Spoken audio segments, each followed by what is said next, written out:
v. The Central Junta failed in the defense of their country, because they failed in their revolutionary mission. Conscious of their own weakness, of the unstable tenor of their power, and of their extreme unpopularity, how could they have attempted to answer the rivalries, jealousies, and overbearing pretensions of their generals common to all revolutionary epochs, but by unworthy tricks and petty intrigues? Kept, as they were, in constant fear and suspicion of their own military chiefs, we may give full credit to Wellington when writing to his brother, the Marquis of Wellesley, on September 1, 1809. I am much afraid, from what I have seen of the proceedings of the Central Junta, that in the distribution of their forces, they did not consider military defense and military operations so much as they do political intrigue and the attainment of trifling political objects.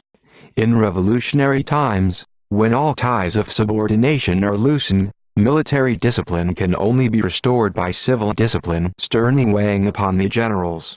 As the Central Junta, from its incongruous complexion, never succeeded in controlling the generals always failed in controlling the soldiers, and to the end of the war the Spanish army never reached an average degree of discipline and subordination.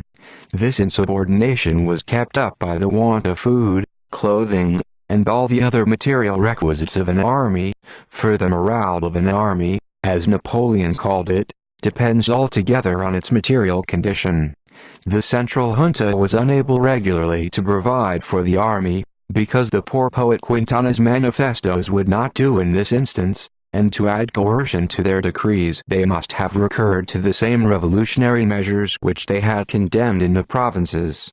Even the general enlistment without respect to privilege and exemptions, and the facility granted to all Spaniards to obtain every grade in the army, was the work of the provincial juntas, and not of the Central Junta. If the defeats of the Spanish armies were thus produced by the counter-revolutionary incapacities of the Central Junta, these disasters in their turn still more depressed that government, and by making it the object of popular contempt and suspicion, increased its dependence upon presumptuous but incapable military chiefs. The Spanish standing army, if everywhere defeated, nevertheless presented itself at all points. More than 20 times dispersed, it was always ready again to show front to the enemy, and frequently reappeared with increased strength after a defeat. It was of no use to beat them, because, quick to flee, their loss in men was generally small, and as to the loss of the field, they did not care about it. Retiring disorderly to the Sierras, they were sure to reassemble and reappear when least expected, strengthened by new reinforcements, and able, if not to resist the French armies, at least to keep them in continual movement, and to oblige them to scatter their forces. More fortunate than the Russians, they did not even need to die in order to rise from the dead. The disastrous battle at Ocana, November 19, 1809, was the last great pitched battle which the Spaniards fought. From that time they confined themselves to guerrilla warfare. The mere fact of the abandonment of regular warfare proves the disappearance of the national before the local centers of government. When the disasters of the standing army became regular, the rising of the guerrillas became general, and the body of the people, hardly thinking of the national defeats, exulted in the local successes of their heroes. In this point at least the Central Junta shared the popular delusion. Fuller accounts were given in the Gaceta of an affair of guerrillas than of the Battle of Ocana. As Don Quixote had protested with his lance against gunpowder, so the guerrillas protested against Napoleon, only with different success. These guerrillas, says the Austrian Military Journal, Volume I, 1821, carried their basis in themselves, as it were, and every operation against them terminated in the disappearance of its object. There are three periods to be distinguished in the history of the guerrilla warfare. In the first period the population of whole provinces took up arms and made a partisan warfare, as in Galicia and Asturias. In the second period, guerrilla bands formed of the wrecks of the Spanish armies, of Spanish deserters from the French armies, of smugglers, etc., carried on the war as their own cause, independently of all foreign influence and agreeably to their immediate interest. Fortunate events and circumstances frequently brought whole districts under their colors. As long as the guerrillas were thus constituted, they made no formidable appearance as a body, but were nevertheless extremely dangerous to the French. They formed the basis of an actual armament of the people. As soon as an opportunity for a capture offered itself, or a combined enterprise was meditated, the most active and daring among the people came out and joined the guerrillas.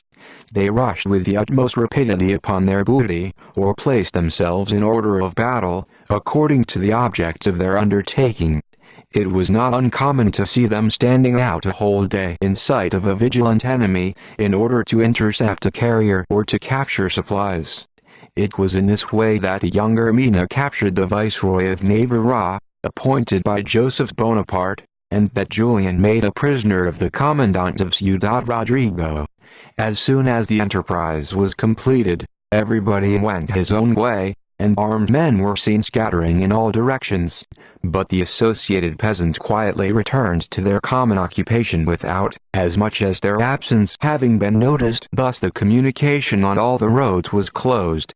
Thousands of enemies were on the spot, though not one could be discovered.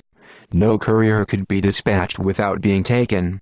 No supplies could set out without being intercepted. In short, no movement could be effected without being observed by 100 eyes. At the same time, there existed no means of striking at the root of a combination of this kind. The French were obliged to be constantly armed against an enemy who, continually flying, always reappeared, and was everywhere without being actually seen, the mountains serving as so many curtains.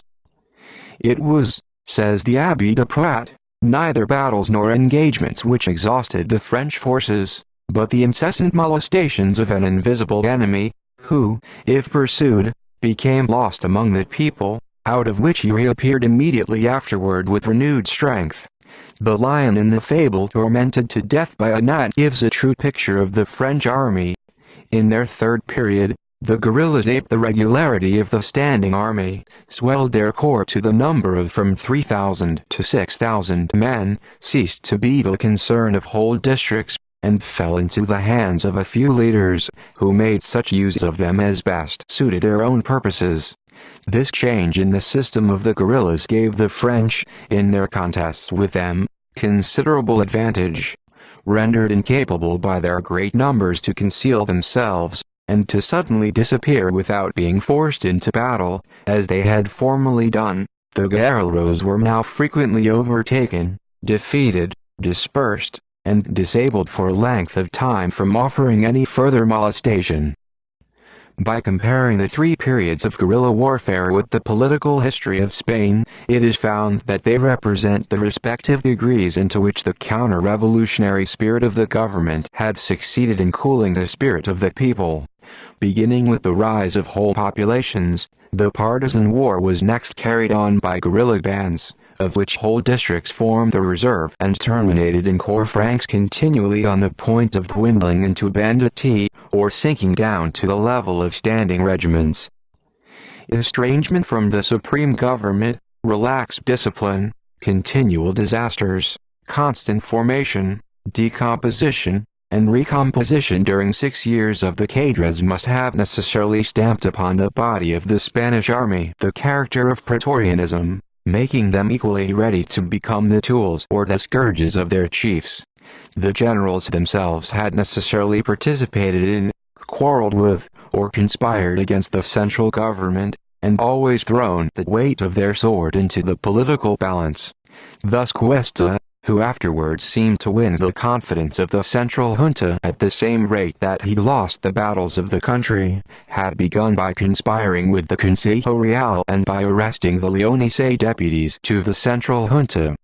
General Morla himself, a member of the central junta, went over into the Bonapartist camp, after he had surrendered Madrid to the French.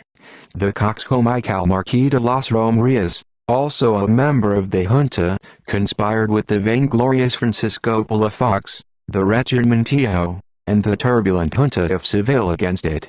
The generals Castanos, Blake, Lebisbel, and O'Donnell figured and intrigued successively at the times of the Cortes as regents, and the Captain General of Valencia, Don Javier Lio, surrendered Spain finally to the mercies of Ferdinand VII. The Praetorian element was certainly more developed with the generals than with their troops.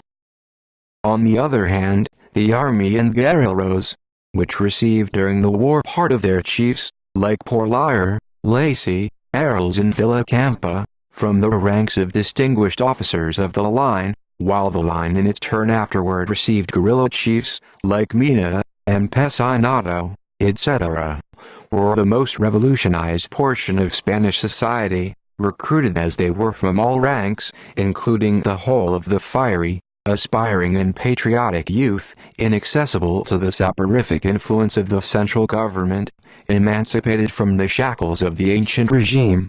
Part of them, like Rigo, returning after some years' captivity in France. We are, then, not to be surprised at the influence exercised by the Spanish army in subsequent commotions, neither when taking the revolutionary initiative, nor when spoiling the revolution by Praetorianism. As to the guerrillas, it is evident that, having for some years figured upon the theater of sanguinary contests, taken to roving habits, freely indulged all their passions of hatred, revenge, and love of plunder, they must, in times of peace, form a most dangerous mob, always ready at a nod, in the name of any party or principle, to step forward for him who is able to give them good pay or to afford them a pretext for plundering excursions.